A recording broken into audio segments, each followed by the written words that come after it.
Hello dear students, in the last class we discussed about tensile stress and compressive stress, how they are going to develop, and also what are the expressions for finding the elongation or contraction when a bar is subjected to tensile or compressive force.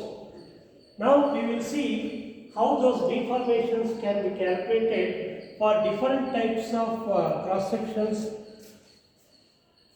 of the specimens. The first case is prismatic bar. So prismatic bar means it will be having a uniform cross sectional area. That means cross sectional area is constant. So if it is a circular cross section, if d is the diameter, pi d square by 4 will be the area. It remains constant from one end to the other end. Here I have taken the cross sectional area as A, which depends on the shape of the cross section. If it is circular section, then it is pi d square by 4. If it is a rectangular section, then you have to take width into thickness. Now when that type of bar of length L is subjected to a tensile force P, axial means there is no eccentricity of this. So this force is acting along the axis of the bar. So this is called as the axis of the bar. Then the elongation is given by this formula, delta L is equal to PL by AE. One important thing is, this is elongation which is taken as positive in the calculation because the length is increased. So the main thing is, when you are substituting the values in any formula, units are very important. Normally in such cases we take P in newtons, force P in newtons, length of the specimen in millimeters, area in millimeter square, and delta L we are going to get automatically in millimeters. But this constant E is there, Young's modulus, which is the ratio of linear stress to linear strain within elastic limits. So that value of Young's modulus varies from material to material. For steel, it is taken as 2 into 10 power 5 Newton per mm square. So this E will be expressed in Newton per mm square, or it will be in MPa, megapascal. They are same. 1 megapascal is the same as 1 Newton per mm square. So we have to substitute these values for these things in the same units. Then you are going to get this delta L as PL by A in millimeters. Suppose if the same specimen is subjected to compressive force, the only thing is it will be contraction and its value is taken as negative in the analysis. So formula remains same, and only thing is it is taken as negative because there will be decrease in length and increase in the area. This is the first case. In the second case, we have to consider deformation in a circular tapering rod. Circular tapering rod means the diameter is not same throughout. It may be increasing or it may be decreasing. Here I have taken a small length of a circular tapering rod, length L, with diameter d1 at one end and d2 at the another end, and subjected to once again axial tensile force. In such a case, the formula to find the elongation, if it is elongation which is positive, if it is a tension force, same formula holds good for compression force also, and it is taken as negative because contraction. So the formula will be 4PL divided by pi E into d1 d2. So once you know these values, d1 d2 in millimeters, Young's modulus once again in Newton per millimeter square, P value in newtons, L value in millimeters. If you substitute and simplify, you are going to get the delta L value in millimeters. So I have given an example here. You can just observe here. In this example, I have taken the force P, tension force P acting on this tapering bar as 2 kilonewton. This 2 kilonewton we have to convert to newtons, which is something like 2000 newtons. 2 into 1000. Kilo means 1000. Then Young's modulus of steel, of course this is steel. Don't worry about the type of what material is that. Take that value. For steel it is 2 into 10 power 5 Newton per mm square. Diameter I have taken at one end 300 mm, at the other end 150 mm. And length of the rod I have taken 500 mm. So all these data are given. So you have to calculate the elongation of this circular tapering rod using this formula. So just go and substitute the values. 4 into P will be, of course here P is 2000 Newton into 500. 500 is the length L in millimeters, divided by pi into E value is 2 into 10 power 5, that's Young's modulus, into D1 into D2. Of course, I think this value you have to check this value. Hope you can do that. So whatever value you get here, you just take that value as delta L, which is in millimeters. Okay, you can feel that. So only thing is you have to substitute the values in the respective units.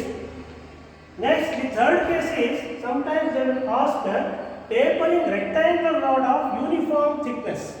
So this is circular, this is rectangular. In the case of rectangle, width and thickness are the parameters.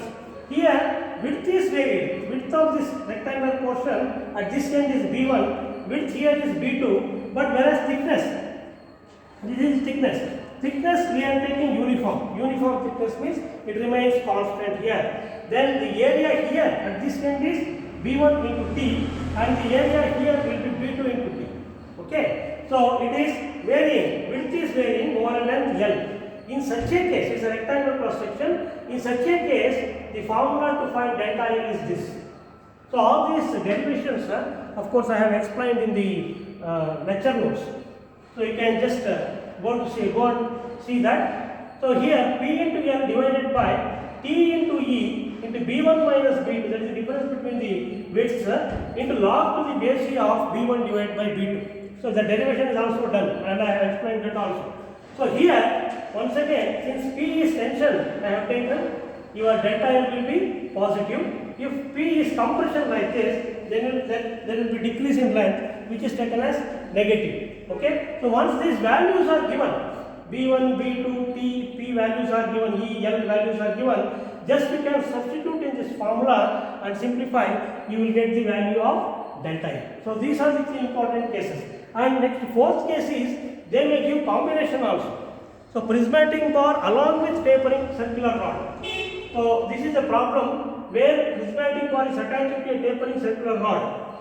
So in that case, since both the bars are subjected to tension force, same force P, we have to find out the elongation of this prismatic bar due to that force P, as well as we have to find out the elongation of this tapering rod due to the force P. Then we have to add the values, because we are taking delta L as positive. So tension force, we have to add the values. You can see here the first portion is for delta L1, second portion is for delta L2. So delta L1 formula is given by this PL by AE. Only difference is the P is same, L is L1 there, length of the prismatic bar. A becomes A1, that is area of the first portion, cross section area of first portion. E remains same, of course. For both the portions, value of E remains same. So only difference is L1 and A1. And here delta L2 is the deformation of this tapering bar, where I have used this formula. So if you compare that, 4 into P into L becomes L2 there, because L2 is the length of the tapering bar, divided by pi into E into D1, D2. So this is also D1. You can see here from the figure, this is also D1 and into D2. So you have to calculate them separately, delta L1, delta L2, and we have to add. So I have given an example here. P force I have taken 500 Newton, L1 I have taken 200 mm, L2 also I have taken 200 mm, D1 diameter at this end, the total prismatic bar diameter is 20 mm, at the other end I have taken 10 mm, and Young's modulus once again I have taken steel bar, so it is 200 GPa. Sometimes they will give the Young's modulus value in GPa. If they give in GPa, you should be knowing that 1 GPa is 1000 MPa, 10 power 3 MPa. So you have to convert that to MPa. So it is same as 200 into 10 power 3 MPa, which is nothing but 2 into 10 power 5 MPa or Newton per millimeter square. MPa and Newton per millimeter square, they are same.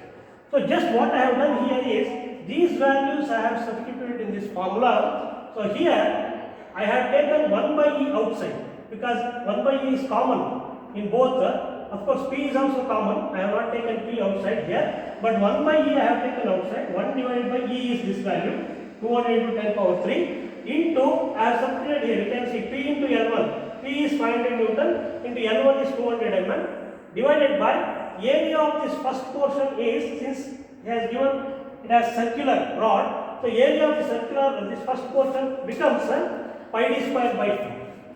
So if you know the diameter, you can find out the area pi d square by 4, and plus this value is 4 into P, L2 is also 200 divided by pi into 20 into 10. I have taken D1, D2, here I have taken outside, so here common. Then I have, if you simplify these two things, so you will get 318.3 for this portion and 636.62 for this portion. That once again should be divided by E. If you do that, you will be getting the value in millimeters. You are going to get 0.00477 mm. You can check the value. So the deformation will be very small. This delta L value will be in decimals, 0.000 like that. Because we are, since we are in the elastic state, we are dealing all these problems within elastic limits. The elastic limits means it is once you remove the load, it will regain its original shape and size. So once it goes to plastic state, then permanent deformation takes place. But in self-taught materials, we are not worried about plastic state. We are dealing all the materials are in elastic state. So these are the things I wanted to tell you in this class.